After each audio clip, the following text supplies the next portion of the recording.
أعوذ بالله من الشيطان الرجيم. بسم الله الرحمن الرحيم. وصلى الله على سيدنا محمد وعلى آله وأصحابه الكرام الطيبين. السلام عليكم ورحمة الله وبركاته. الحمد لله تيجين الله دواهدو تيجا كمني مامي كمني ودالله تيجا alhala jukama Allah bedo tiga ndengan kawa udalla tiga alhamdulillah hamdan yaliqu bi jalalihi wa azim sultanihi. Allah tiga nendangi empale wagini alhamdulillah fami nyanya mungu eminya komo gede kona hada ngamo be darsu dangin teke alhamdulillah haqlungu mei okilungu mei walla nyagana anna wati gilo kine o gadalla na meterin kana o gadalla na me walla kille fonne be alla gida atwa ko nyongo daga alhamdulillah wa ghani darsu be go ma ga kama asira nabawiyya sira nabawiyya ke o ga kama alla farin sira sallallahu alaihi wasallam o imula nan kontine sira nabawiyya ke o se ko fatama alla gidi fonne be kinoyi alla gidi fonne be ro o worserenga alhamdulillah wa ghani o sefe alla farin bange ori jopano nyai agibogu kisime kebeya na fonne ko kengi birene mogobe jahila kunga haga to mogobe arabuni alla di fosongunta kumpo geben kiniya ade hakle sire kiniya ade goten kiniya ade fontuwa kun kiniya ade kari eliya kembire ade sago eliya fofon tilin alla da duna sago empalle imenyi jambe ne ko seni jambe nyanti gare gamulla sere ga ganari sembiya inta kaman la walla abada sere sudanga hara gananye kabila le manyente o indila walla husnul jiwar angere ke ngori sere su keni dankene nyai inta ko manche nyaado laydu timme hakebe geri bonondi inna al kibru dundarago kenya linni bonondi tongulli falle ga tonguntu yuko sibara tongunga Allah gere kubeni kanda kundunge Allah gere kubeni kanda kuntogo sankunta kumaka makalle ngarini igeni gare kebe kamma kengeni mono betiye ngai tintigili ken kamma Allahu akbar kenya ni wagini alhamdulillah tige ngalla da waidu abugu soro goro nyai quraish ni soro goro nyai kisimenyi me khasatan hashim soro goro nyano da ta akhisanin ko nalla wara fabe ngin sigabe nalla wara ama gagi bugu bani zuhura qabila goro ngeni alhamdulillah ori na lijofe Allah fare sallallahu alaihi wasallam na labange na fonne ko ngi nali agoro mo wabire mo na fonne ko alhatima ko ndo gigira ko nga ado koringa nali na lawara yogunga magarini Allah gira ta qillo ke garon qore kengine Khadija bintu Khuwailid Allah gira wor segelo ke garon qore Khadija bintu Khuwailid ya garebe geri dema dina ke jopa dunga mino de khake ya garenya demanda sire ya garendi demanti yonki ngadi demati na burenga adi demati fofo suwa ase kompatama adi ke yugo dema Allah fare sallallahu alaihi wasallam Allah da taqillu ke ya gare ori na ya garenya gummo gonko na masala kama na fonne ko kenga sasa khifara gunge joppe no kube Allah farenga sallallahu alaihi wasallam o fayni se feken kama alhamdulillahi rabbil alamin waghini alla farenye qabila no gonga qabila be genyi munu betini ko gedi kona hada mogobe qabila isa gonyani enya ngunyani enti fora gana iga walla enti kanna gajangeya ona kafa nguto onchigiti me ai enti kanna kenga enti kanna seregai Allah fare sallallahu alaihi wasallam khayfara uli jope Allah fare nga sallallahu alaihi wasallam Oma Aisha radiyallahu anha ati khayfara jope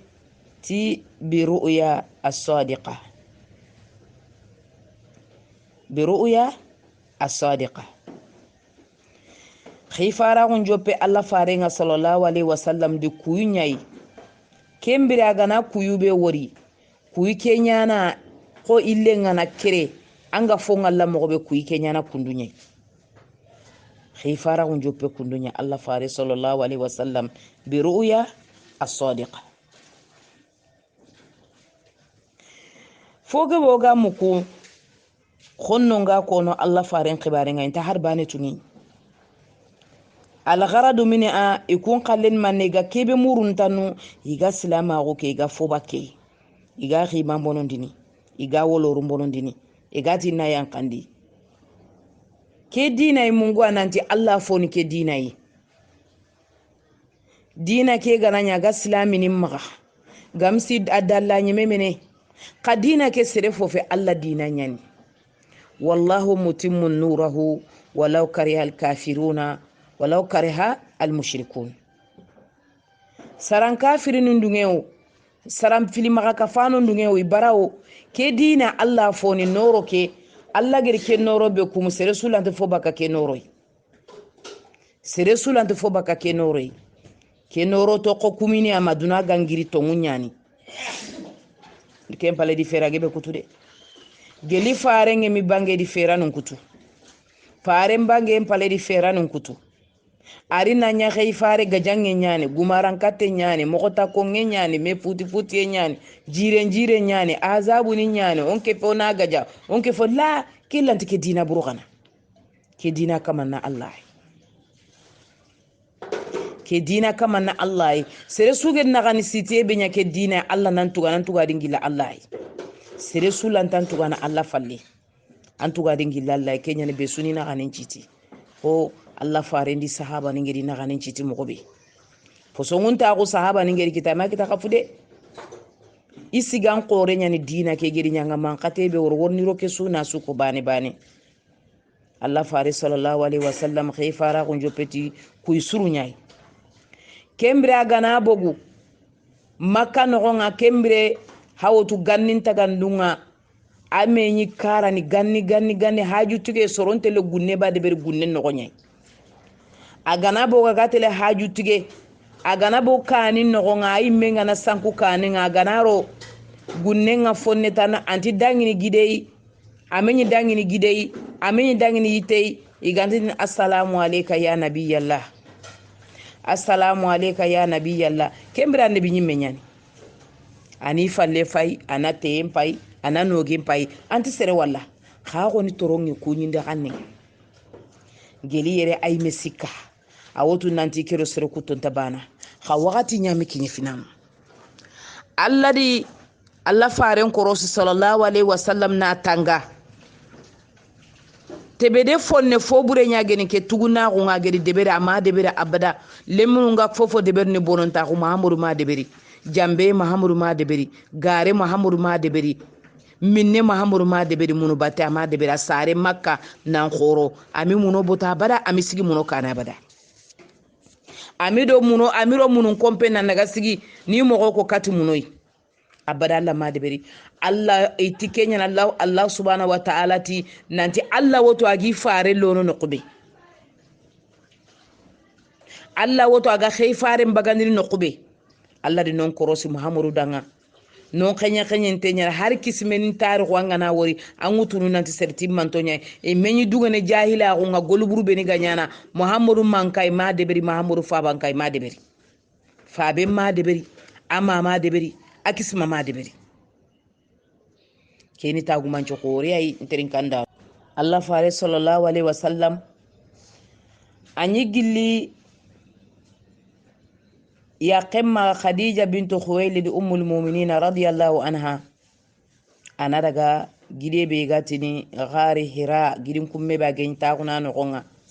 agalla bata gari hira anyi tele tagunonya agalla bata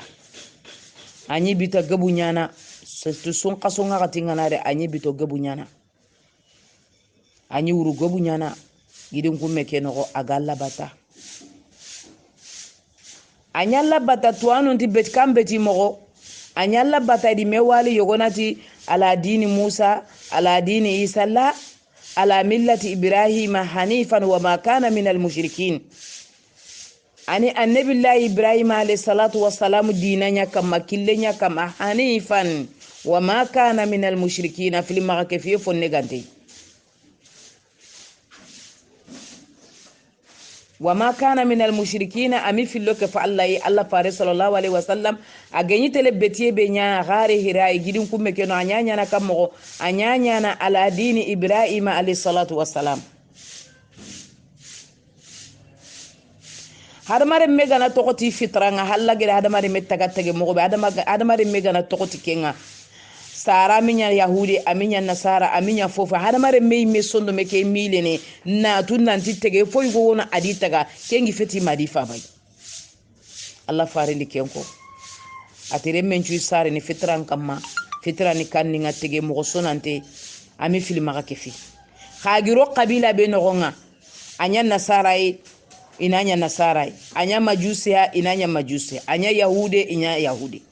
anyama munubata inanya munubata anya munubata no inanya munubatana hadamare men ngana tokoti fitranga hadamare me anti gube ne bakalla utunu nanti ke kamuga mogobe ke nyinyega mogobe ike me ala halanga mogobe ike merike lesa haza bi batil ke feti gari tege kemene ani no agedi taga Allah fari sallallahu alaihi wasallam anyi tele gari ira anyi tele taguno agalla bata ala dani kenyai agiri igande be utu silifanda be utu agananye me ana yankabaka gide ke kama anari kanga oma khadija ana silifanda ngomuno gani nakini ana sage ana dege betiyende beri ala to baka makankonga anyi tele gari ira ana ga simme Allah subhanahu wa ta'ala tege mogonga adalla Allah subhanahu wa ta'ala tunkaho atoko kenyai makota bana jibril ga dagi ni aganyi ni nonga adi nyunonga adraga asiga kama adraga at iqra ati ma ana biqari iqra ma ana biqari iqra ma ana biqari iqra bismi rabbika allazi khalaqa al insana min 'alaq اقرأ وربك الأكرم الذي علم بالقلم علم الإنسان ما لم يعلم إلى آخره جبريل ركاتي محمد صلى الله عليه وسلم الله فارس صلى الله عليه وسلم أتيدا ناتي خرا أتي خرا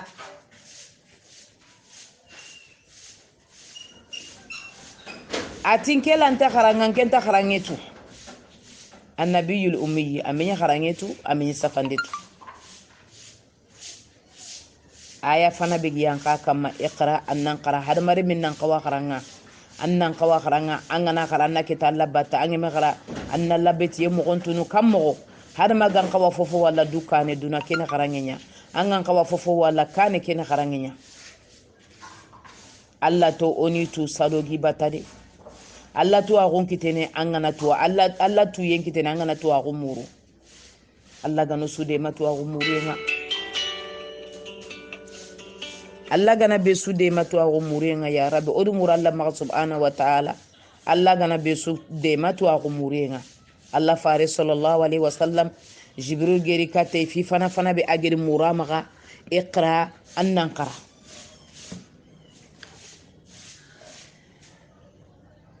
ati adira ga ta fana adi mondo adira ga ta fila adi mondo adira ga ta sika adi mondo ati ta sikande mi mega tunu nanti adi mondo Allahu akbar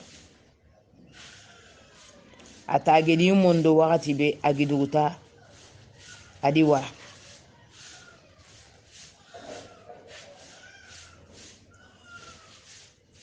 annabi nyimma gunterin kandano annabi nyimmen do khayfaro ni baka me kammo sado ga dangini khayfaren chuna annabi nyimme nyaka annabi nyimmen chu fete khayfare de angeri mugunanta annabi nyimme fulane ni khayfare nya fulane na annabi nyimme nya oni baka me kammo khayfaren chuna annabi nyimme nya annabi nyimme chu fete khayfare annabi nyimme ni serebe Allah subhanahu wa ta'ala gari heriti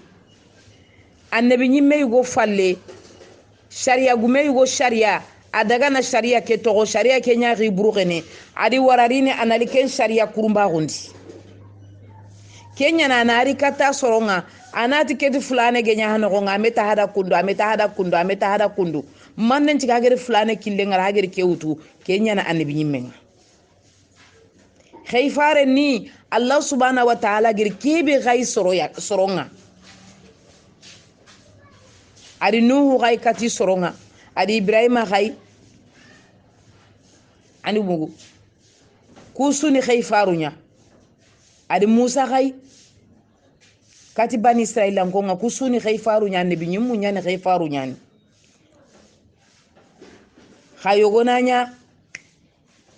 yogonanya khayfare yogonanya annabi nyimme khayfare fe o kata annabi nyimme ndo khayfaru mbaka me kundwa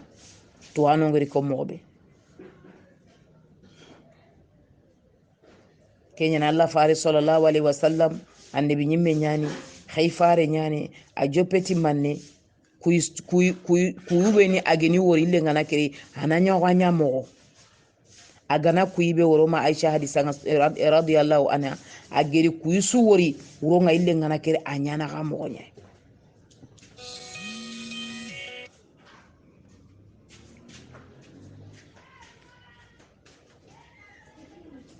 Allah fare sallallahu alaihi wasallam ado jibril gi fete me alayhi salatu wassalam kan nemmaga ante tuiga nyana mogobe abu tunkuti ante tuiga dunyana mogobe awrukati oma khadija radiyallahu anha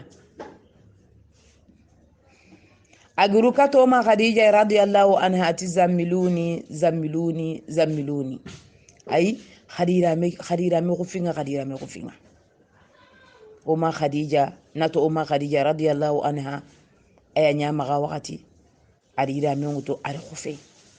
ataga karanga makanunga bake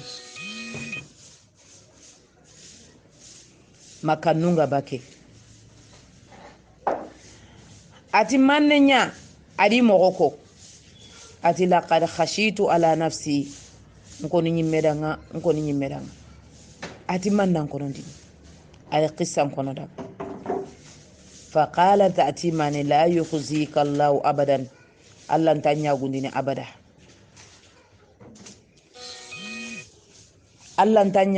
abada innaka la tahmilul kalla ay an soronde mana an muskina ninde mana an fuqara ninde mana wa tasilur rahima an sumpuncholo wa taksibul ma'duma wa tuqri dayfa wa tu'inu ala nawaibid dahr atalla na nyaguni ni kammo sumpu solana nugudun qulle hinnana an soronga juni jarana tampinto an hinne ni an dullunto nyigandini Allah nta nyaguni ni abada Allahu akbar hada mari menga na bire duna sira nabawiya ke qarama nani manni hada mari mona ke te qur'ane wure tunu ti sira nabawiya wori sura sugi yanka ayo sugi yanka qur'ana ya asigino ko nga Allah farin ciranga sallallahu alaihi wasallam Allah fare alhalani begi dangi ado saran kafirin naga mushrikin naga yahudin naga honno naga kungala halani susira nyani kencu bagandino danga Allah subhanahu wa ta'ala ti ikeni serede mana serebe geni ke Allah dema miskina serebe ga hinne na Allah dema na Allah dema ndanya na Allah nan dema fuqara unin dema nda Allah dema nda Allah nan dema sumpu solana Allah dema na Allah nan dema keno koy kinnoy ani kan no kutana kinnoy gadi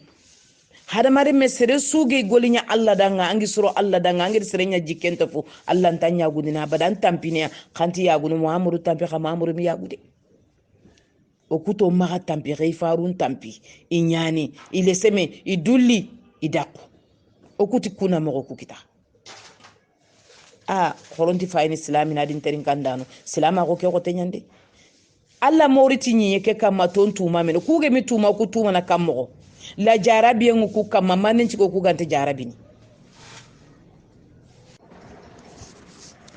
kenya nun terin kandano alhamdulillah rabbil alamin Allah fare sallallahu alaihi wasallam agi jofe ya garin cireke ada butten kotondi ati Allah tanya gundine abada angiri kebe wori khairi nyani afalleni khairi ay aji kungeni kebe sumpu solana nyananga angi hinnene angi soronde mana miskino ngude mana fuqaro ngude mana tagallemo angi gacentangana angi kanallay gunda angi kanallay bangen sorondo gote ngana ranga kamande mana ku jikuni ani jikuni nga islamin jikunan kawanyana kiyai islamin nan kawanyana igam makan ku tonoti kiya angana karako tabe kiya nan nafana hada maremme angana nyanga kanallay ange sumpu solle nya deberi hari soronga nan jambaya Allah tan jambana hari soronga na baranga Allah taballanga annabi la yusuf alayhi salatu wassalam awaghi ngeri jamba Allah ma jambadi wori yusuf ani sumpu solana nya yusuf an laydu gumenya yusuf ay hinne ni waghi nga waghi mi hinne yusuf ay nke surono katinga gene nganti surono katanga be suni gollende bereli kulli murim bima kasabarahin hada mare mesere sugeri kebe nya Allah nan tuganati kenyai maga ya gasere maga bone tuga bone de atuga khairinga Allah fare sallallahu alaihi wasallam ati be gana bono katanga anke nan churo kate ibe gana kutille mago anna tafalle mago aha junti maga anti nyaga koninda anti suno koninda anti fofo koninda nga nke tela galle nganternin galle ke su togono hada mare mesere ngeri golle su de beri an nyana ta Allah nan tuga antuga dina Allah sere burengi dudanga sere ngi dudanga be sunan golinya kullun ya amala la shakilati Allah diga menyani sere su golinya na mogobe Allah gedan takate maga ya sere ti bonede maga sere gafai Allah ga nusrondi Allah fare sallallahu alaihi wasallam Allah geri ke ya garin cirebe sugandi na kine ummul mu'minina Khadija bintu Khuwailid atidanga giro on daga mpabu tugunere mengono Waraqa bun Nawfal ibnu ammi Khadija bintu Khuwailid idaga kati Waraqa bun Nawfal kembe aga goro anya yuga sei aya gompinki kha kembe akemmi muno botude anya nasrani ani masihi anya kama anibila Isa dina darsu dangin te ke yugu nagati ani Makka andi kona hada nanti kummi dunga muno bata abada ibarade ke to Makka no ami wuru kha Zaid ibn Amru akembogu adaga Yaman aya nyisiki alkaba la kenga ga gangundina gatini ya Qurayshuni haga kebe kama gare nyani ntika pahe ke muno botindenga abada badan talla kutana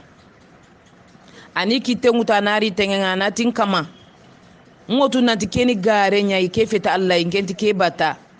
khante tu mogobe ngambata ni kiteke uto anari tenga limanan ka gumpo gore mpai kenyugwani Allah fare sallallahu alaihi wasallam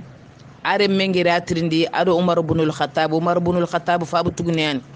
ata khibare ni kam mo yawmal qiyamah ati yawmal qiyamah yub'asu ummatan li wahdihi abane angili limanan ka gum kamma abane ni moto yayi moto be limanan ka gungaye ugatini muhammadu moto num pa musa moto num pa aba ne gilya aganya moto ay medanga munu batana fa antike fini munu batana Allah subhanahu wa ta'ala aga tugana atawhidu Allah gamba na ko kebe ganya sondo menga Allah na tugati kembara jenga warakata bun nawfal umuna khadija umul mu'minina radiyallahu anha adalla farin daga kate sallallahu alaihi wasallam kenni adi kitabe begidi qur'ane kane adi kun qara adi annabi nyumman tagu mance ngore daga kate igira kama igidi kunyi khadija tidanga ya ammi isma min ibn akhika atori katanga di muhammadu konun tenya nanna terinka adi tirinde atanni mane walla agir kebe wor kengeni jibrilu ado alhala be ginya abuguta mo adi ko waraka bun nawfal atimani ati haza namusu allazi unzila ala musa ya laytani fiha jad'an ay qawiyan la ansurannaka nasran mu'azzaza ati angeri kebe ko keni melika be genyi yankana musa alayhi salatu wassalam anke nande bi nyimmenya ati ndalla nyaga nganya magambane ngancha gene magambana ko nga fankanginga nande mande su khempa nasigidam batenga khonno nga sigi mo burei nasigidam batenga nanchafa nande ma woire anni tongunya kama nganyile ni magambana ko nga wakati ndangi kenya goro izu yukhrijuka qaumika ati awake tagumanche be gangan choroli ni baranga ila nan katabaka dibenga ati qala yukhrijuni qaumi nchoroni mbagandi mpabande benga ati kenya nade aw mukhrijuhum wolo ganyani bagandini Allahu akbar warakata bun nawfal adi ke digame akona Allah faren kilun ta gondi na haqilen ta gondi ande bi nyimma ko ken na sebetin dilanga nan tanya ande bi nyimme ay agiri ke alhala beni wori ati khanna to allini tampiyade an coroli nan bagandiya ati minyani bagandini ati lam yati rajulun bi muslima jita bihi illa uziya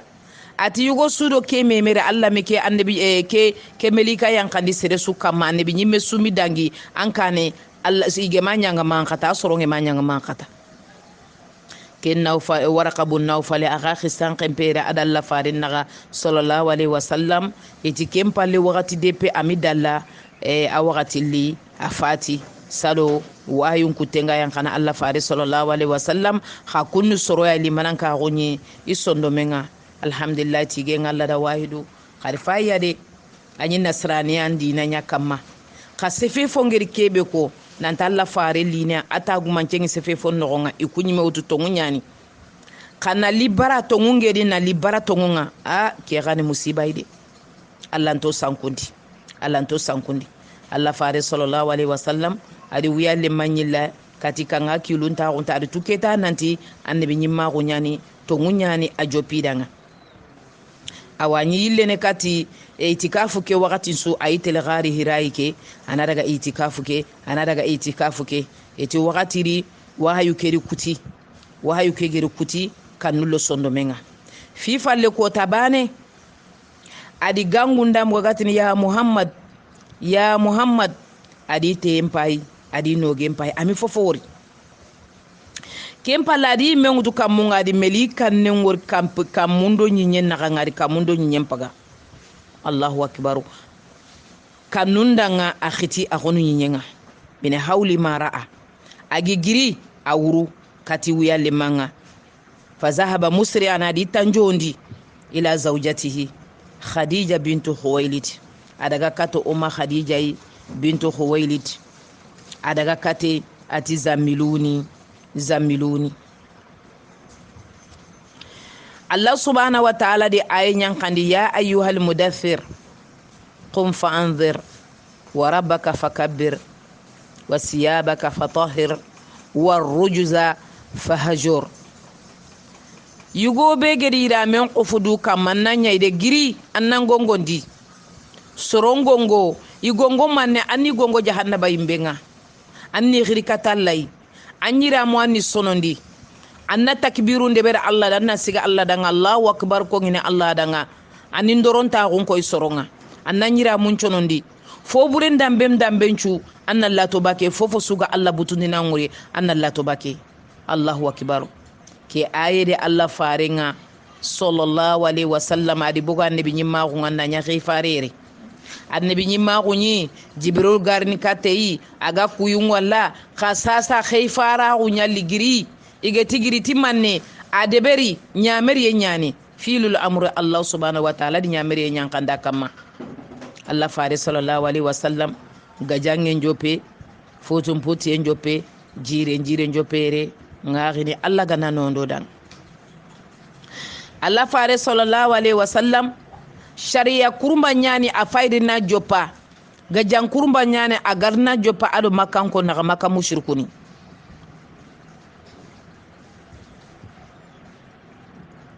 kenyani Allah subhanahu wa ta'ala girke ko bane gollen jope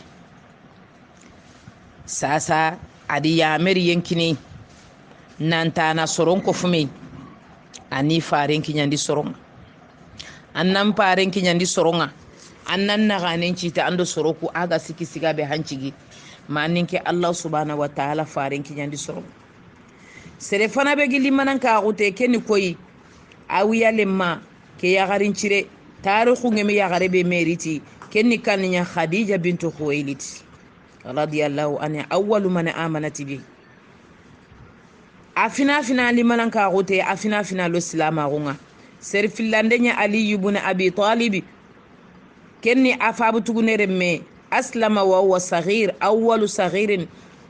aslama fil islami Ali ibn Abi Talib leminan pana be na lo islama gunga kenni Ali ibn Abi Talib ma sajada li sanamin qattu ami sujudi enya sa muno danga abada ami muno ami kerni muno da abada ami sujudi kat muno ya abada ami tenge muno ya agi dambindi kat muno abada ken Ali ibn Abi Talib radiyallahu anhu ibn ammi rasulillahi sallallahu alaihi wasallam Allah faren pa butu nere me yegum pala de muru fa butu ne maga ido Ali nanya dome Ali nanyi kambange ade Ali utubaka fa butu ne maga ada ille kat Khadija anu ga horo dire me nyagin Allahu akbar ngwagini gajange njope ngere njope Allah fare sallallahu alaihi wasallam Allah di nyameri yankine aga gilla ga nyameri yake ade bernde asage nyani abuten kote nyani akanallahi anti kanasere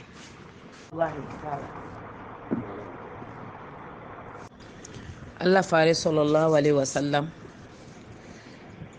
wakati be Allah subhanahu wa ta'ala giri nyameri yankine nanti anangongondi ade khayfarago nyameri yankine nanti sasa anya khayfariya sere fana be gili manankago Uma Khadija sere fillande Ali ibn Abi Talib sasa yugo sikande yugo fana be khagar ni limanankago nan cilama go kene Abubakar Siddiq ibn Abi Quhafata Allahu akbar Allah fare sallallahu alaihi wasallam agugandi maka faindi adinyi igan kawa yugo be nyana ministringa iga yugo be nyana kapalle mai iga yugo be nyana ho Haruna do Musa ge jidome mo be kenni koy ken Abubakar Siddiq ade Abubakar Siddiq khiri ade khibari ke koy adi kenya ko ati be su sikka dina kero yenga mayugu bana kengena Abubakar Siddiq ibn Abi Quhafata ayiletini ati ile be su tuga sere sugi sirike Muhammadu da ila be su tuga na mayugu bana lanti tuga na de kengeni koy ken Abubakar Siddiq atuga dingili ko agila Allah kenyugani agila Allah faren to ngundike wakati koteya ageti Muhammadu geri ko to ngunyani abogu adaga di gangunde njopa wori jukku beni ga Muhammadu jukuna Bakar Siddiq jukuna ntintamea ken ni madalile nin kanninga agenyi baka wakati be Makka nandaga Madina Quraysh ntidanga misluka yakhruju innaka rajulun karimun jawadun tukrimu dhayfa wa tut'im فهذه الصفات كلها موجودة في الرسول صلى الله عليه وسلم قريش انت امينا وربك مكة اتان سكن محمد باتين انكارين تنياني anji kunchire nyani angi soro nyegandini angi hinne nangi sumpu solini kujuku me Muhammadu kujukunane o ma khadija giri kuko muhammadu ya wakati be jibril giri kate girin kummen no nga agi kono ageti maka kono allah ntanya gunine abada allah nti shaytane jambananga abada allahu akbar serebe gampo su serenchu ya nyinyen kama annabi nyimmundo khayfarum palle khatibatan ba'da al-anbiya abubakar siddiq ibn abi quhafata yugobe galinga allah farinda sallallahu alaihi wasallam yonkini ngana me kono asrenyande yonkini koni yengili larisu ay yonkini beni gana me kono larisi igana metu larisu kuni me ganna yonkini beni gana barameda nga kuni me imini me kono allahu akbar fa bendage daga kota yugo mi sujudi muno daga abada agiraga kitte nga wakati be aga goro fonne ada daga alkabai adirondi mukati muno kompenga muno gore be gano ati wacha kampai ke muno fai idan khalifa ide khalifa nga annanga junko e fa bengi jambandi adi kitte nyaadi muno champa muno kono muno kere ati yalla ngi gandini ba yalla ngi petu fatana ba yalla ngana jangira Allah injarna ba di kippa muno kono muno kere ay fotu tuana nyani ay qurayshinin dambentu ay khilentu sere sugu bogu kabe a wotu kisimengeni kebe a wotu kenya na la fare sallallahu alaihi wasallam kafirin nge nya khetuni wakati be makka nogonga igaddiga mburun kono danga ati hasan ibn sabit danga ati daga kata abubakar siddiqiya wa arafu bi ansabil arabi wal quraish ati daga kata abubakar siddiqiya abba ne an kati dambenki nanga do khila idambentu ay khilentu agana serebe noni na kinanga na raganki tumpindia kembira na tambontuka allahu akbar kenga sanu bunu sabiti sefana nyani sha'iru nyani sugana nyani sha'iru njufet sugana kuni diga mundi wure akono kembira quraysh nu gajange ngi dumbu ido allah fare naganga idi shuara uni nyawti ga allah fare bejini iga katati la qenga hadis hasan bunu sabiti ti rasulullah ngati sallallahu alaihi wasallam ya rasulullah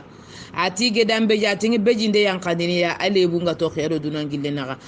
atindi sunu dambe bana ati menge dam bogiya ko yinti bini bane gana yere jura gotinten no nga ngutu bakano nga utu bakano nga mobe atinni katati la kenganti jofena mankai nti jofena pabankai nti jofena nyimme ati daga kata abubakar siddiq ayani qurayshin dambentu sere suga baka folla kebe awotana konanda ken abubakar siddiq Allah subhanahu wa ta'ala de ayenyan kandi ayebe aga abubakar siddiq atondun karu aga kembangandi no daga na sebetini na dalilu ni kanninga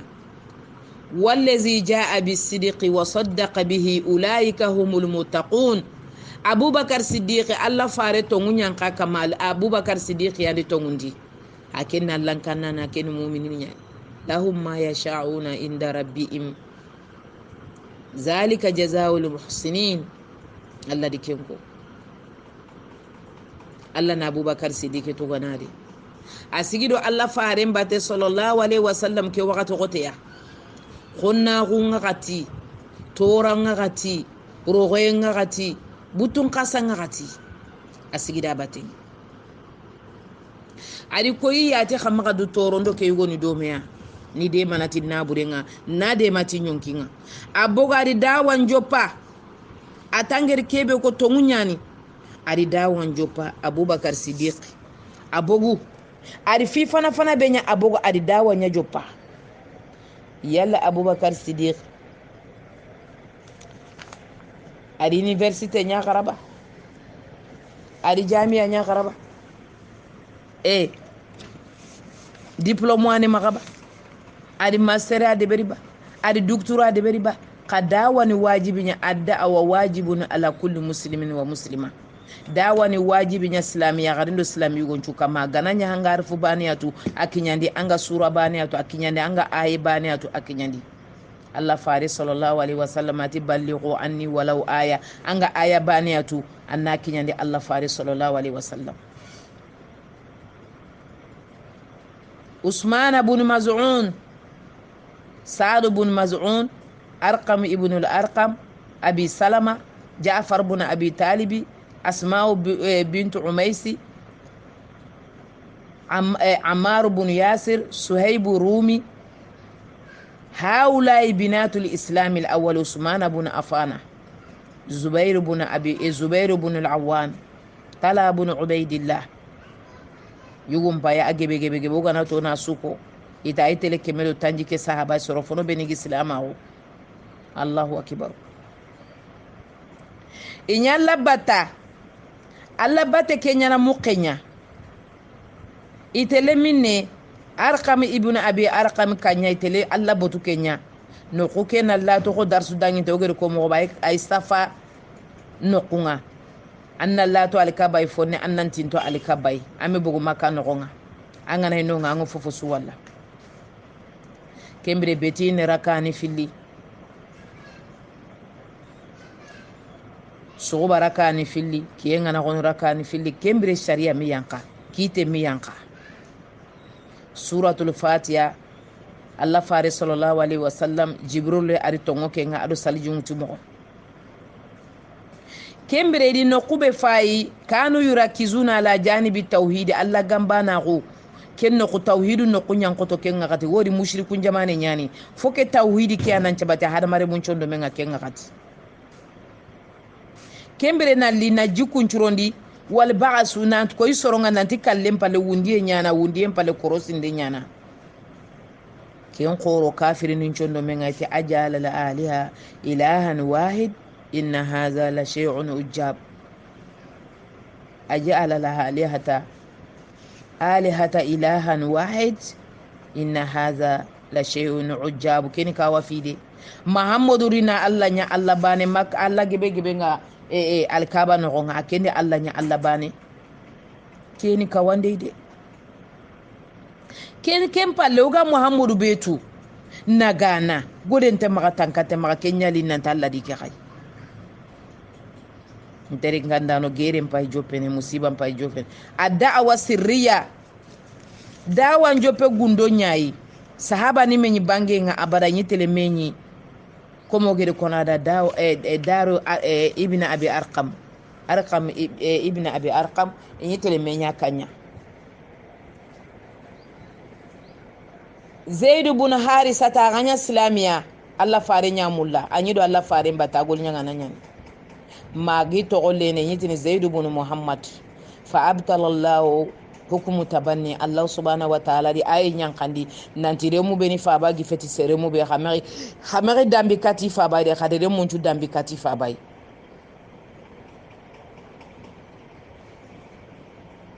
silama gunjo ngadum pai agi joppe ko te ngam ko be fari ni rano ko adda wa sirriya abubakar siddiq ashara al-mubashirina yugutum yancila mago abubakar siddiqi kitten nogonga usman ibn afana abdurrahman ibn aufi zubair ibn al-awwam sa'd ibn abi waqas khalu rasulullah sallallahu alaihi wasallam sa'd ibn abi waqas ke allah faren kawu yani ani wasunute anati aza khali nkawu ya faike serekani kawu ko inga garin kawu mo ere men wasunute mankanga de kaduna giro ku isa sa dunangi lembono remmen gaja no ko nginya mankanya an ko na ko ngi giri kaweni nya kaweni ko na ko nya ga gira nya ga lemunga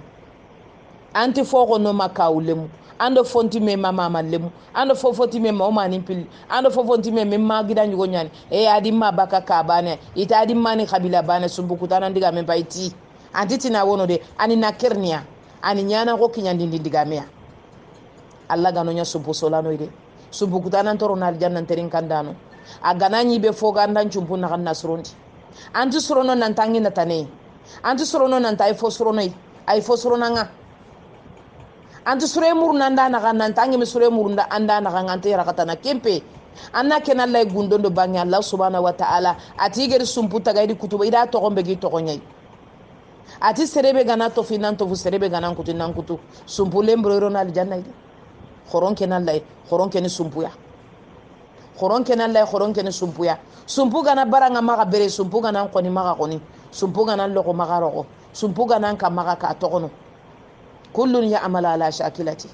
sere su golinya ni meadanga ya kulli murin bima kasabara hina angeri fofonya yawmal qiyama aloge nan kanne nganda ga gilanda ga sikalla jonga Allah nantirndi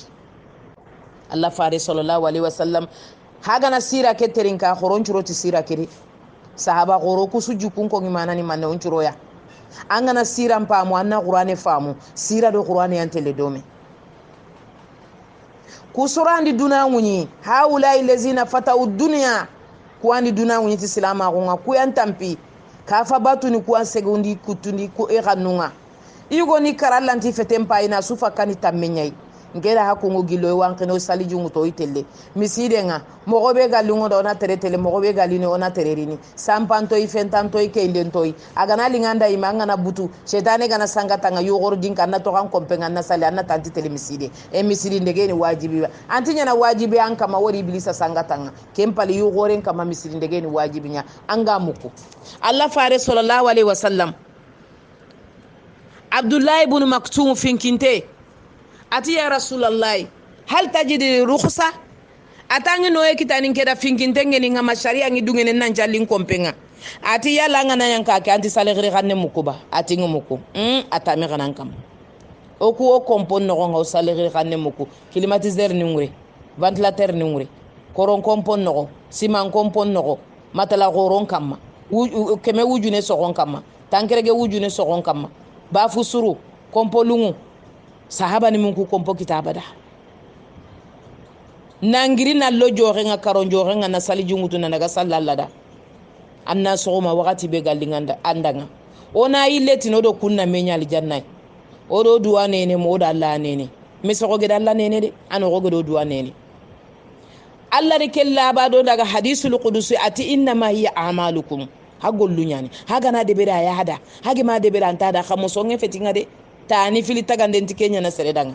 duna faya haya kama nyinye kegi boy mo be hantetu hada boy ntenyanyi khanyinye kendi sono ndi asada garini la tufsidu fil ardi ba'da islahiha nyinye ncuro falle kama kabono ndindi mpay kon hadanga khoron ceberde nterin kandano nke meda hakunchu ha khamekembe ga no nda hasuti menti komeda na kasenya nanda khoron chage o falle o sun tubi kome nyani nga sun tubi komenti linga Allah da nan koto tubi koma Allah fare sallallahu alaihi wasallam gerem pay jofene sasa nyameri tanari wa anzir ashiratakal aqrabina sasa muhammad Allah di nyameri yankinanga antin tallemo ancum pallemo anna dawa njopa kunga angana dawa njopa anga ma jopa antin tallemo nga anti sorono de khaige mede angana soronda angana jopa antin tallemo nga ati wa anzir ashiratakal aqrabina Allah subhanahu wa ta'ala ti suratul baqara ngonga ya ayyuhalladhina amanu qu anfusakum wa ahalikum naran waquduha an-nas wal hijara 'alayha malaikatun ghilladun shiddadun la ya'suna allaha ma amarahum wa yaf'aluna ma yu'marun qada hadu to korosa ada hadun koni yimbe jahannaba yimbe nga angana danga ndun ko mi danga kisiyaba remme ngarati sogo yagare warati sogo kangati sogo nga kagumengi taunu sentinda deberentida mani se gantanda deberentanda inna ardallahi wasi'a nyen fusente nyani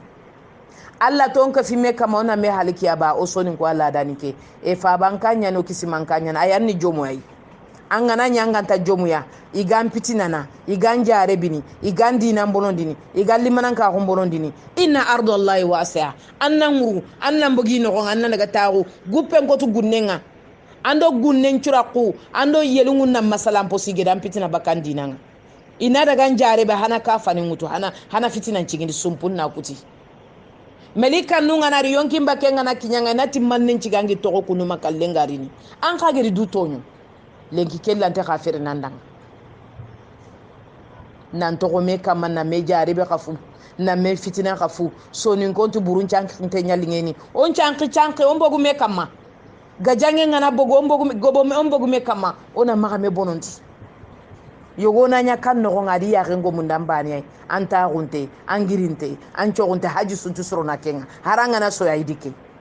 e mane brenda benike sere la ibrene ke no ke butun kasa no nganya na sere bane kan no nga magani kan chuutu asuna ta ko ni kiteli tanka masuna fai sape ake tiga ake ille ake tie ake nyere ake sere bane yonki bane kenga na karona ti kankera kereni ake hada mare min ke me sere na bire sere bane yonki nga ona mede makeni tongia hona to ko sere bane maka ami ko ngide kenga na konto no kube kembira goli serencho ona suro nyinyenga ona suro jinno na bonondi piri na giri loki na giri ina jambanga na ya garun jambanga na lemina mson jambanga har ka dun goli nyanga no har selungi ni jambanga ina mungu ina ampisringalla angere golle sunya tampille sine no anga gunne ngangi fage kati angere kana angere traité angi ta kwandi nyagonno ange ni wina nyagono sorobe ni danga ya fa allo ko nanga ta ko o kubire ke ni manebre qur'ane ke sira ke kharam mana no ona dusrondi ade ona dusrondi ona mega chunta ga sado kalle garun ku sahaba ni dal janna kita idi dina ke fedu no qubane de silama go dina shamilari ka janibun cu autu ando soronga na tawo ando sumpunga na tawo ando wandunga na tawo ando tagalle masu qur'ane da subanga ndi fare da subanga ni mebe gana gari tifike goy fomi to alla ga nusronti ke ayan qafalle alla fare sallallahu alaihi wasallam wa anzir ashirataka al-aqrabina jaga fo burenya kentu kongin ageri sumpalle mon ko fu wa anzir ashirataka al-aqrabina sayyida nabiyyu sallallahu alaihi wa sallam ala safa fajala yunadi ya bani fihr ya bani adi li butun quraish hatta ijtamau sado kenga nyana finan Allah tani kabila le monya gangu finanu sada bulla daga jaman gangu Allah subhanahu wa ta'ala girinya meri yankine adi soron ko fumi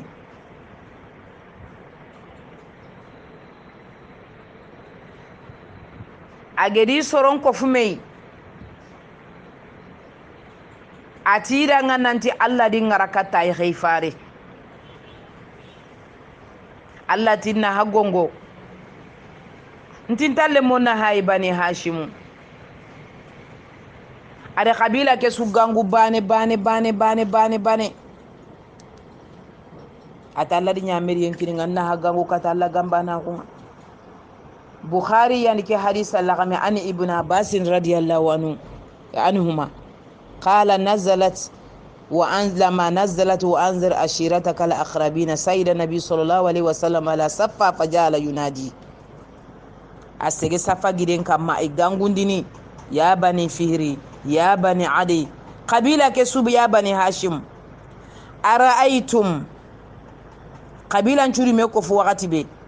أتهد وريابا لو أخبرتكم أن خيلا بالوادي تريد أن تغير عليكم أكنتم مصدقي قالوا نعم ما جربنا عليك إلا صدقا قال فإني نذير لكم بين يدي عذاب شديد أتي يالي هاد وريابا نقبيلا لمونغي داكو فمي لمكي ngana ta hadanga nanti kura lemmo yugo fay ke gide ke falle yi worni e mulana le khana hay saqinga ba ito saqanga wora midum gare kona abada ati awa sasa hana to Allah din kayaya gongondana na hawara kilisiren kamma na hagongo na habogu nyanga ma katenga hadi filima ke fiye wara hadi munu batte wara hana la ilaha illallah hana nyawululungunto ya hana la gamba na gonche betindi hana tauhidun de ndeberi hana mbogu jahila gunji kunindo de dundara gun nogonga Allah ntumulla farentumulla Allahu akbar kembre faabitu nebe gana gere gon faja abu lahabin wa quraish fa qala abu lahabiti تبا لك سائر اليوم يا محمد لهذا جماعتنا فنزلت تبت يدا أبي لهب وتب إلى آخر السورة أتي محمد يلا عنده كفميتي كيباني أيبا أنو يغوروندو كسمينيندو فابنيندو باينيندو قبيلة موما أنو يكابامي محمد جكي ديغامي باني تلو غونغودي ona du koroside anke ndo nyi kebe kamanchare no nyi ken kama kunti ken Allah bonenganda ngalenki bonenganda nga Muhammadu Allah subhanahu wa ta'ala di jabi asafandi danga adi Muhammadu dema ati bonenge tabati abila habidanga abila habi kitumpili na ma falle subonon tenyani akane da falle subono bonen na aya danga nan daga wara ma aya legere na aya ken khibare la harana bure merefoni beni ga maga Allah subhanahu wa ta'ala da sulangaya Allahu akbar koton dangi koy Allah farendi soron na koton dangi khadisira ke famu siringa khadisira ke famu de koton dangi no koy go Allah fare sallallahu alaihi wasallam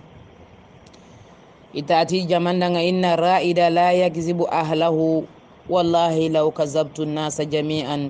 ma kazabtukum law gharartu an-nasa jami'an la gharartukum wallahi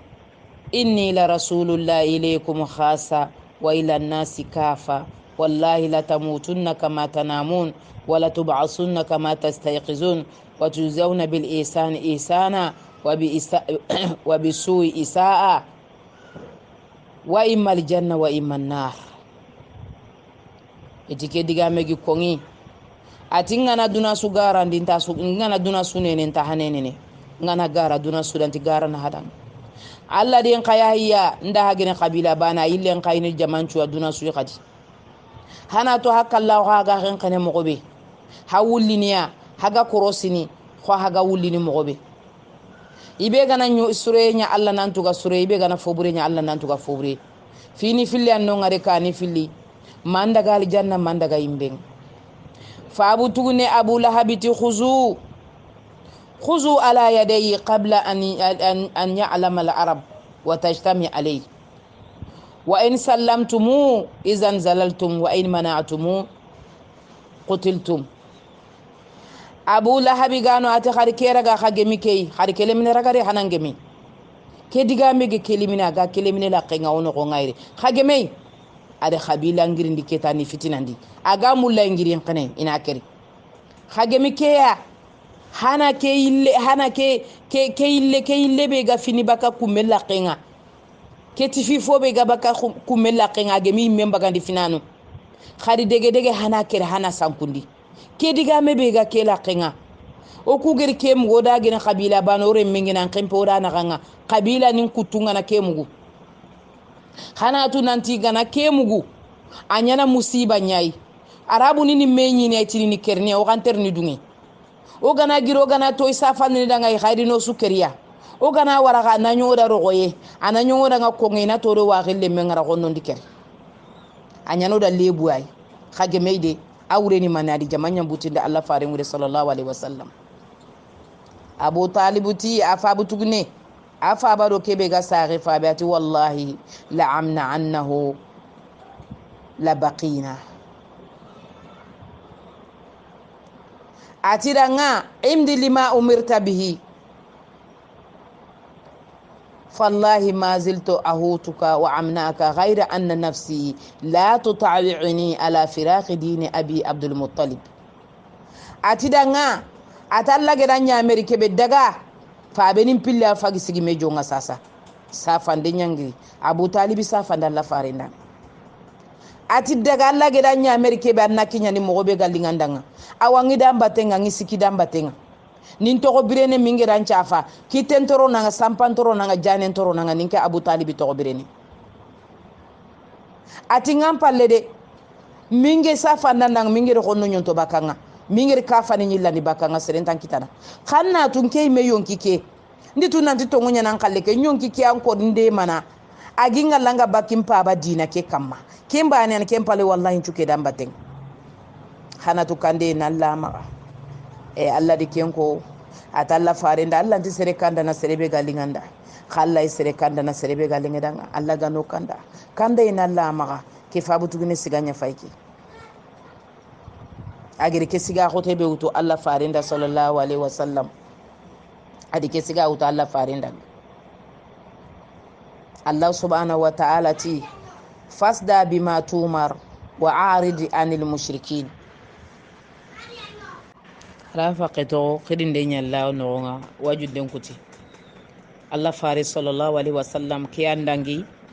aro makka kafirin na ganga finanu gangunde ad'a wa sirriya kindangi empalle Allah subhanahu wa ta'ala di nyamiri kine nantana gangunde nya fayke Allah fare sallallahu alaihi wasallam no kuy goy tari qabilan ko fumay agere qabilan ko fumati ya ma'shara quraish anqizu anfusakum minan nar fa inni la amliku lakum min allahi shay'a ya bani ka'ab ibn luway anqizu anfusakum ya bani murra ibn ka'ab ya ma'shara bani qusay ya bani abd shamsi abd manafi bani hashim بن عبد المطلب سلوني من مالي ما شئتم يا عباس بن عبد المطلب ويا صفية عمة رسول الله صلى الله عليه وسلم ويا فاطمة بنت محمد سليني من مالي بما شئت أنقذي نفسك من النار إني لا أملك لك من الله شيئا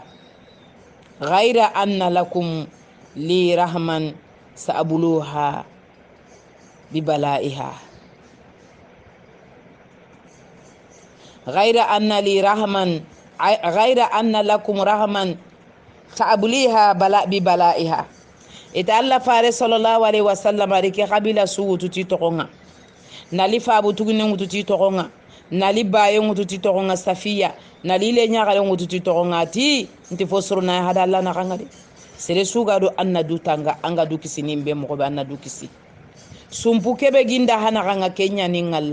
Allah subhanahu wa ta'ala di nyamiri na hagangu Allahu akbar Allah gana ghairi kinoi Allah gana suturi sere sumi se feke barake kabila muma sere sumi se feke barama Abu Lahab bani agida Allah farello Allah subhanahu wa ta'ala ari annabi nyi mendema ade Abu Lahab jabi kendangi yempalle keta sabotande njope maganche fende njope mise njope gana wuri bainati ibn abi kabsha abu kabsha iti yugwani yugobe agibara munu betienga anyi nasara ndina nyakama ken yugone Allah fare nkisima yugwa isa kankanga yogo salla fare ndo kenya bano dikita gana wuri keta nati saba enati ibn abi kabsha agibogo munu betienga anya nasarai akisimere nya fake ke ande ge iga misana ida to gombo muhammadu ibn abi kabsha ga ya wasaun Allahu akbar rogen dambenchu idinya Allah farenga fofo sumi to annabi nyumu mituma kuduna o yantumana khayfaru mituma ke duna o yantumana anyambire ne sonin kan de benga do sonin kan kando sonin kan kabila ti serentan toron anyambire ne kabila tan no ngati serentan toron ke nyinye kamma ke lantinyana Allahu akbar arabu ni ganne aqlan to nyani ha dundara ko nyanci gi shetane giri fanka kiti kamma corona do korosi dundara ko ide kembre yi arabun kanne mu ko qur'ane wuritu adu uday ibn mut'am agir qur'ane aya yugo am khalaqu min ghairi shay'in am humul khaliqun am khuluqu min ghairi shay'in am humul khaliqun ke aya di kotu ilanguma asimme khadundara gumpai quraishi nindi menyi sasa gajange nyafagi giri fitina ngiri idi menyi ita harike digame mu ke digame be muhammadu ga kono oge migemu ke digame ya oge mi ke digame kane kutu oge mo naganen chiti muhammadu fawle bunude idaga menyi ko bangi ikhrise gore mo ne daga kembangi yo gore nyane akota digame ngirgi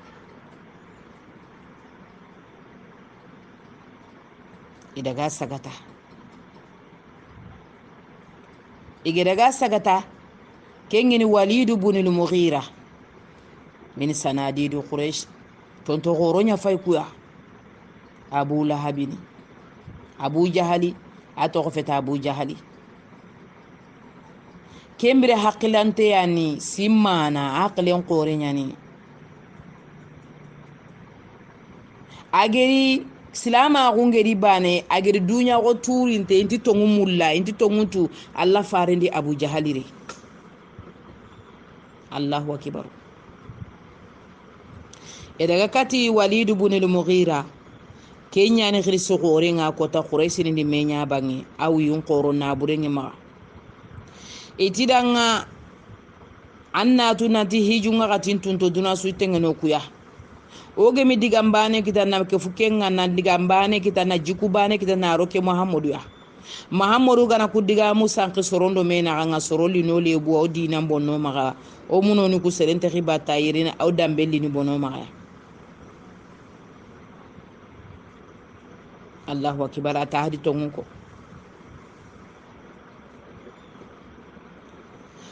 eti sasa oy mulla anode madigame o laga somme berono Muhammadu sontondini kembere hijunga katinga na duna swallo no makka kembere salama gontono irini ay ga tawafu nyana alkaba kerindengi nyana munu batendi na nyani jula gon kay nyana kengure ko har sasa ay ga kamma mogobe Allah ndi kenyengi kundanga itidanga fa anta ya aba abdu shamsi faqul wa aqim lana ra'yan naqulu fi ati ay bal antum qulu asma. Iti Walid ibn Mughira danga digambane kono danga ulaga ken kono ata ya haya na foko namugo iti danga faqalu naqulu kahin onati munu batana nyani ati ayi kefeti munu batana kefeti manjari sankana kefeti laturu katana ide ati ndi laturu katana ngori ndi manjari katana ngori ido kenta bana de. Allahu akbar. Ati sasa onati wakante nyana ati ndi wakante ngori ni wagenda benchu wori me wori Muhammadu ati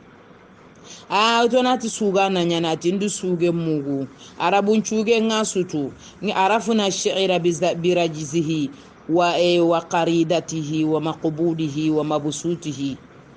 fama huwa bishi'r ati ndi suge arabun diga men chuge chutu ngawuretu suge ngategene no kube ngoto awure geni kebe ngoto wallahi Muhammadu diga men petikenga ati fanaqulu sahir ati ma huwa bisahir laqad ra'ayna suhar wa sihrihim fama huwa binafsihi wala uqdihi atori kortindano ngori Muhammadu fetu kortindai iti wacha sasa oni mankono fama naqulu ya aba shams oni mantana kono odiga munyeme ati wallahi inna liqawli la halawa wa inna asluhu inna liqawlihi la halawa wa inna asluhu la izqun wa inna far'uhu lajnatun wa ma antum biqailina min hadha shay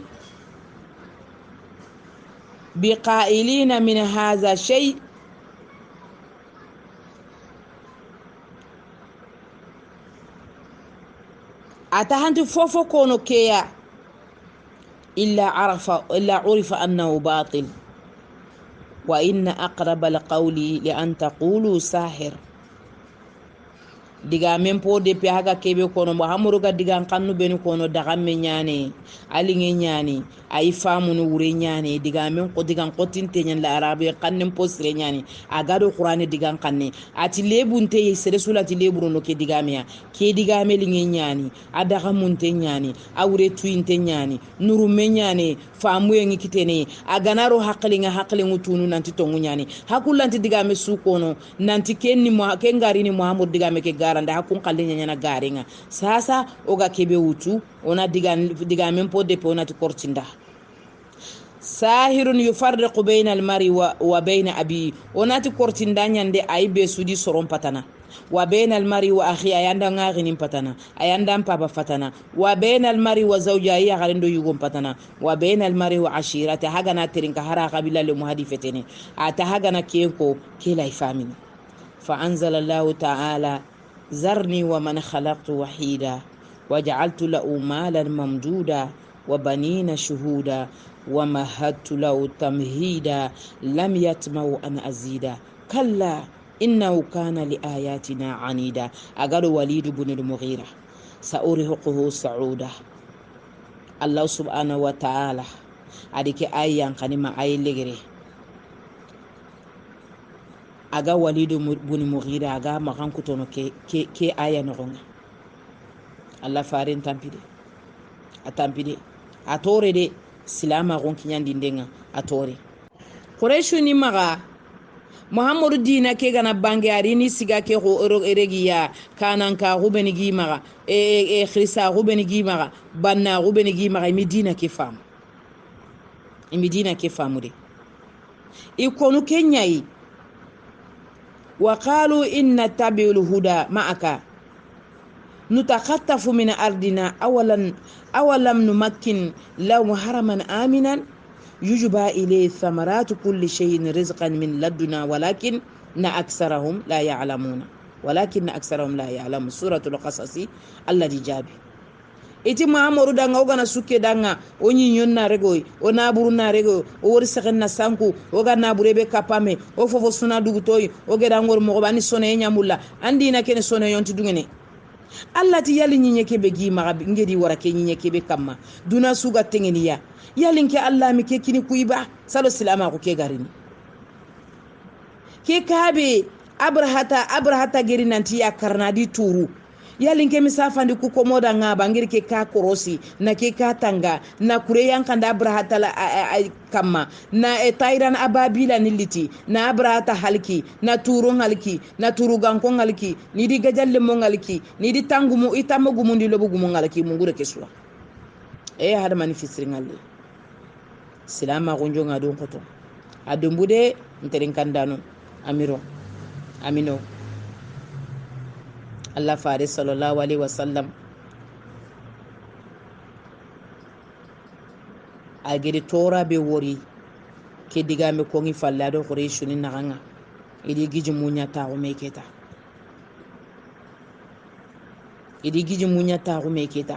gajangen jope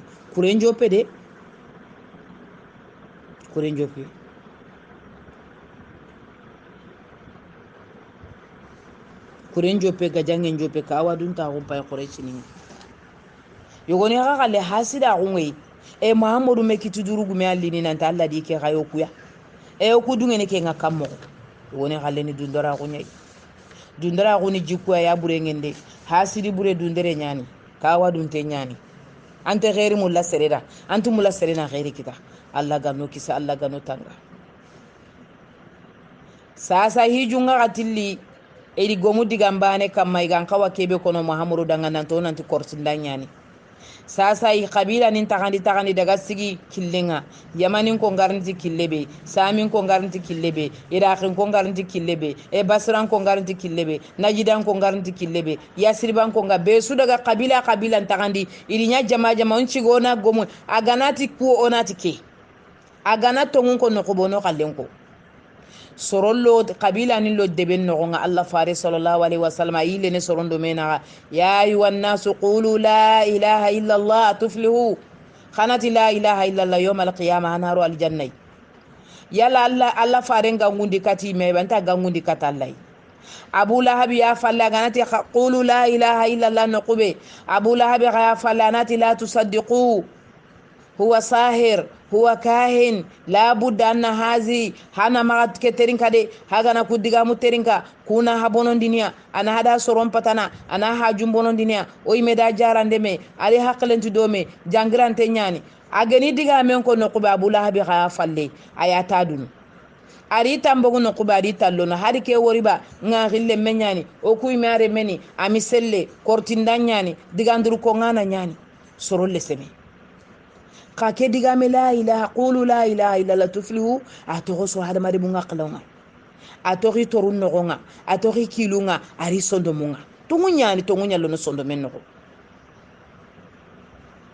gotindo no ngama ko nden dambencu Allah farenga wa in kada allazina kafaru la yuzliqunaka bi absarihim Allah subhanahu wa ta'ala diga men pay gotinde ndo ngama den dambentu idi kello Allah faren kama inna wala majnun wa gantenyan sahirun idi kiyako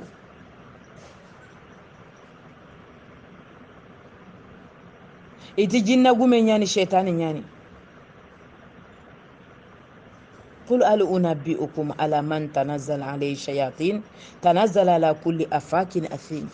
الله فارن تامبي صلى الله عليه وسلم ili diga men dambe jukono dan soro ku ille mai sumu ngagi degi kani ngai to ko simmene do diga me ke batenga akendo gangu kata Allah ya soro nyimmedi garande on taka sakke soro ngananga antongunde an coro ngananga randa manya de abure nyande khasoren konno nan coro nyai an konna gungila ndebelle monya an konna gungila chumpalle monya wandi soro nyanandan tuwa gundorono yandan to ngundorono ika wanandan to ngunga kanken coro ku famba na kubegi sondo monga ayugona dunga ayugona bara siga ke ganti mullanda togo ke ganti mullanda mahamudu kallenya kundunya sereta na kanu kundunya mahamudu falle abada anga dawan kamma an fo sumu ko an fo su walla kannanya seberana annabi nyummo khayfaru seberi diga men damben chumugo wagan to nyani turin to nyani warna burbonon da nyani yani ke sunyana ke akamma makan ko yasriban ko ngadi ni nagal sikine yamanin ko na idi kesu ko mahamudu dan mahamudu sallallahu alaihi wasallam mahamudu geri kebe mugo agebe nyanden terin kandano corona nya seberano dunani seberi yenkanya khayfaru mitu mankeda hakunti tumana annabi nyum mituma ngeda hakunti tumana horon maka tume murude wogana tume murudu na torompene asibun wa'il daga Allah faren cagata sallallahu alaihi wasallam abu amr bun al-as adi mannenya adaga sindike nya daga khotte khasenya wutu khottu motinte adi kitte kenya na khotte ke karakara na ajura ke na fuka ta Allah fare sallallahu alaihi wasallam ati muhammadu atazo mo ya muhammadu anna rabbaka yuyi haza ba adam ansara ramima ananda ngan kama andi simman kama laike yillandi ne kadina birandi wori tauhidu be imi tauhidum pamu enti bahasun kitentu ikumma kangana karanyemeya imatu nantanga na karawundi nginya na kite nginyana ikumma kata serenga na karanyeme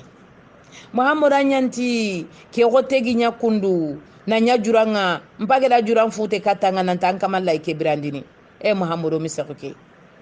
الله سبحانه وتعالى جاب وضرب لنا مثلا ونسي خلقه قال من يحيي العظام وهي الرميم قل يحيي الذي أنشأ أول مرة وهو بكل خلق عليم الله سبحانه وتعالى تي ادي تالين كتو يا مونغودي متغي مغونغا ati tali ketini tinke Allah yitinin nangati yalinke like de berniba amungungere taga mogobe wana siya khaliq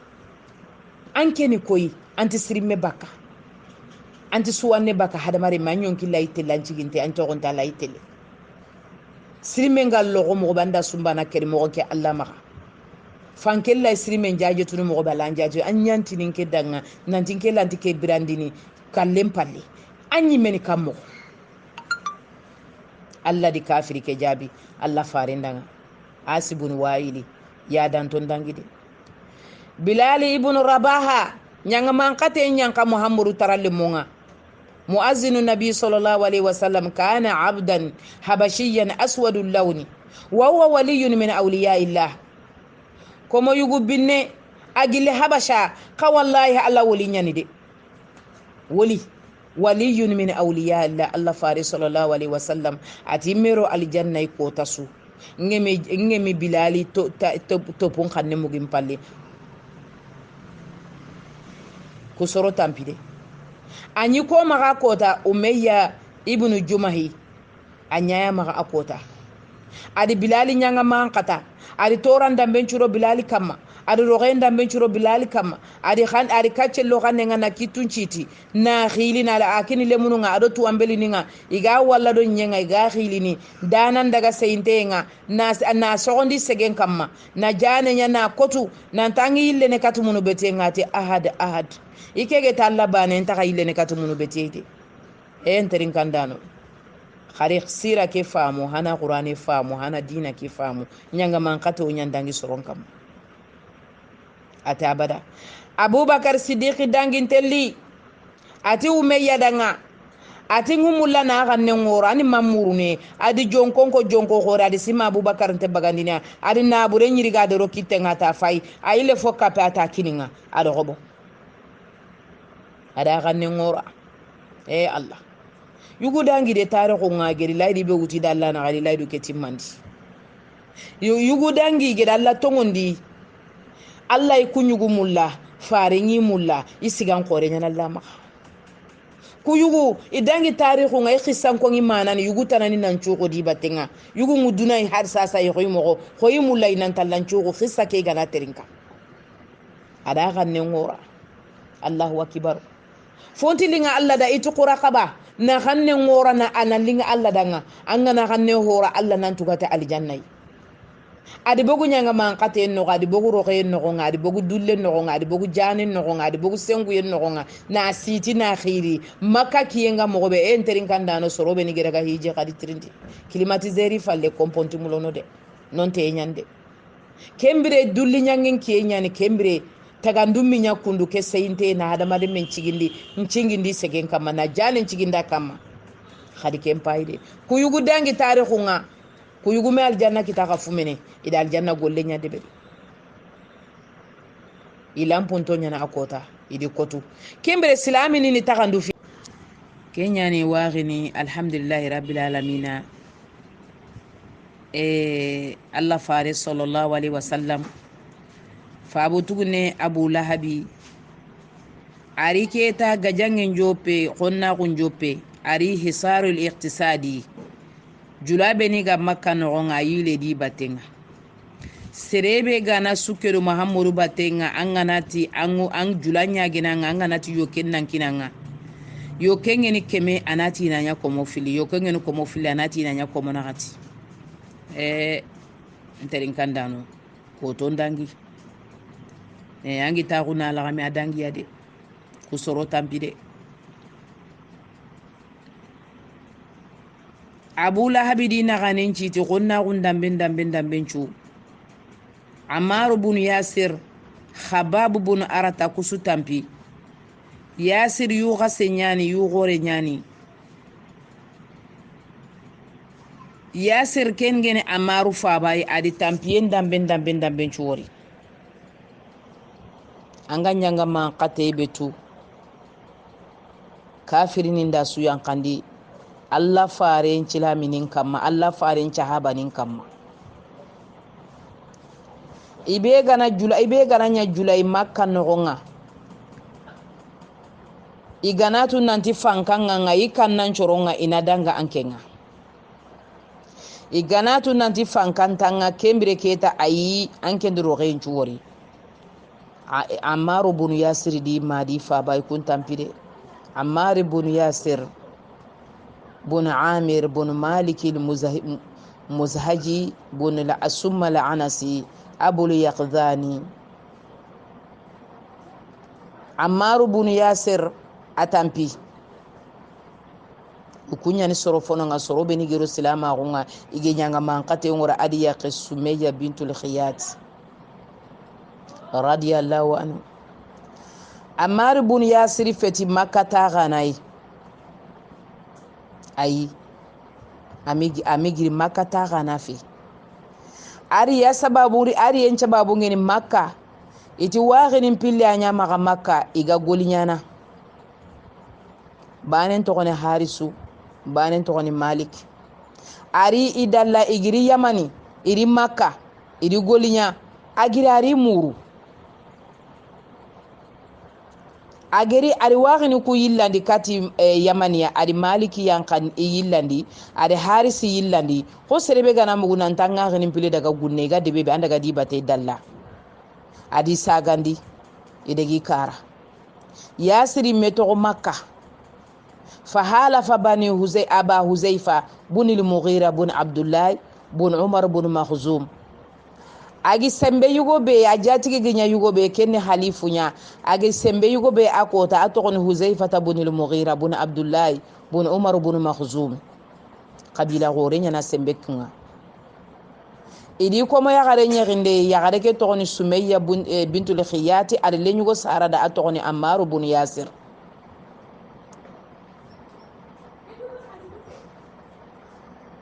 kungeri wakati be silama kungeri Ammar ibn Yasir agiri silama ku agiro silama kunga adaga la faren cagata darul arqam ado Suhayb wandi menyuno bun sinanin idi meñi folla kenga igarona la faren kama talim manne ati ngere mugu nanti muhammadu do dina ke be gelle ferono kenya ati khari kenya ati bismillah isro filli iro alla faren kama sallallahu alaihi wasallam e yerusalem agunga kota bane akende suhaibu bun sinan kusoro tampide kudi nyanga mankate dambe chuwori igarono silama agunga kembre tanji kero fo yuganya silami nga finanu kwani soro fono fono nga igoro kembre jamamme gobo Ammar ibn Yasir atampi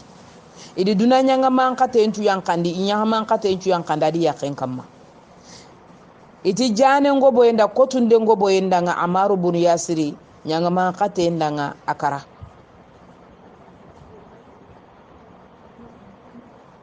kenyani iri faben khairit sagen khairit tamello sagen ana sagen keri eti jane ngobo enda do tora ngobo enda ngama Ammar ibn Yasir ga foto kono aga diga mbu yugoni kono diga mu beni ega Allah faren kinyana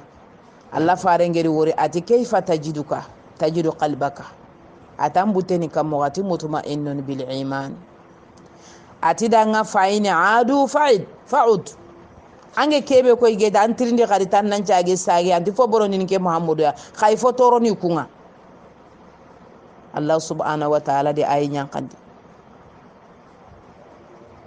serebe gana kafira ko limanan ka gon palle illa ganta serebe gidi sembe kafira gon kamma Allah yam pantengi ke ma fare nyam pantenga ma ke ngamaru buriya siriya fayke igere nyanga man kata adima adi faba do silama gon batenga nterin kandano ke dina jongado akotore Seydi Furem fana begi bogo silama gon akeni Sumayya bintu Khayyati kene Ammaru mai ni tonyo magarin diga men ko diga mebe Allah subhanahu wa ta'ala gire ay nyankani nanti man kafara billahi ba'da imani illa man ukriha wa qalbuhu mutma'innun bil imani walakin man shara bil kufri sadran fa alayhim ghadabun min Allah wa lahum adhabun alim wagini kusoro tampi kwani du'afa uninga sahaba lampuntoni kuwa igedi nyanga mankata kempale sahaba ni ngono banalle mu ilati kunkata ko Mus'ab ibn Umair Mus'ab ibn Umair safirul Islam silama gun ambassadeur ni ko Mus'ab ibn Umair ambassadeur fana silama gun akeni Mus'ab ibn Umair luqiba ashabiyul jalilu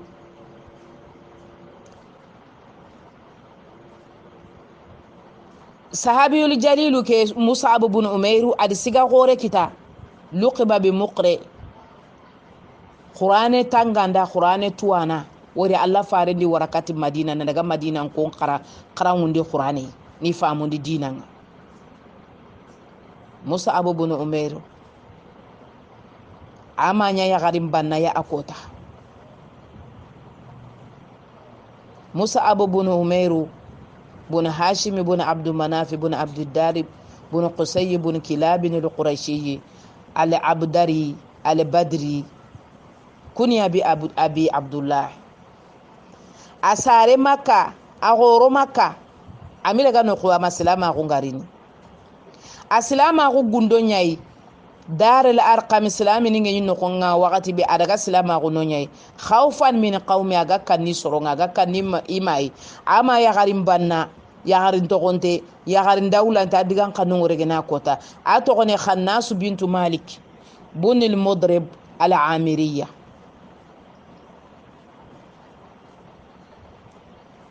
Mus'ab ni islam أغمغني ما يا إما إمي تو أن أغا كبي ينقني كما ama geritu ama diraga na siti kan no ngata taka baka muguta andaga muhammadu sagata darul arqam an sellanya adre min laga adi siti kompen no khati sagenda nga sigi sagenda nga ikalla khinte baka muhammadu dinanga sagenti agembo muhammadu dinanga ina kata baki kan ina kuma ina burenga dunga kenchua musa habu faram perenyane akota makka agomunte nyane makka togonte nyani dawlante nyani sagenyi ira laga goto nyakutuna kota nakini no tukolen polinge Musa abu nyaro no di makka no nga migere togole nanti makka no nga makambani to no makambani benti mengalingi musa abu aga parampara musa abu aga sanche ni nan koto musa abu kembre silama ko me makka suritu ari hijira ndeberi nan daga habasha tarjama ke manani mane o garina toran ko na tarjama la mane ko ageni kebe soron natu ari hijira ndeberi nan daga habasha sorobeni gi toro sahaba fono beni gi tore ge daga habasha musa abu ke finiya igiri tora ngoro quraishi ni maka Allah gana yampi maka summa ari hijira fillan yan daga madinatul munawwara adaga nan daga madina kon qarangundi qur'ani ngana dinan chanqi kudur goto koy kumi jami'a gara imero university ya diplôme nti maka kala diplôme kebe gi maka kengeni limanan ka ko kenyan diplôme njukani anyalla farende mana uhudu gajangen ko ta sigi kafirinin kane geti mi gana alla faren cu patammenga ati tammello ni kantero na alla farenga idi kotuti lobonga idi kotuti tammenga anya seydum pure hijran chini sika sanna salisa min al hijra awini tanagati sine aya kene hamnata bintu jaasi kengira nya gare nya fayke alla faren wuyalle manga zainabu bintu jaasi imani koy alla faren bayire munyane umaymata bintu abdul muttalib ammatu rasulillahi sallallahu alaihi wasallam alla faren bayane musa abu kaliyo garenga wori umaymata bintu abdullahi le nya gare nya hamnata ado zainabu an saagi fabe hamnata yake musa abu zainabu yake alla faren sallallahu alaihi wasallam sumpu duro khati duro su qabila bane su khile bane nterin kandano silaminin tampide silaminin nyani silaminin tore Allah gano gomdi sahabai na sahaba gomdoyi o sikire sira nabawiya Allah gire kebere hatta qingalen kitago no kusikande ar nyodi deberi khasorondi vocal ni ngararini ntetu mogo begeni yogo nati makita yogo ntindi kita o sage tago no kusikande nya fayke odi deberi lenki sibiti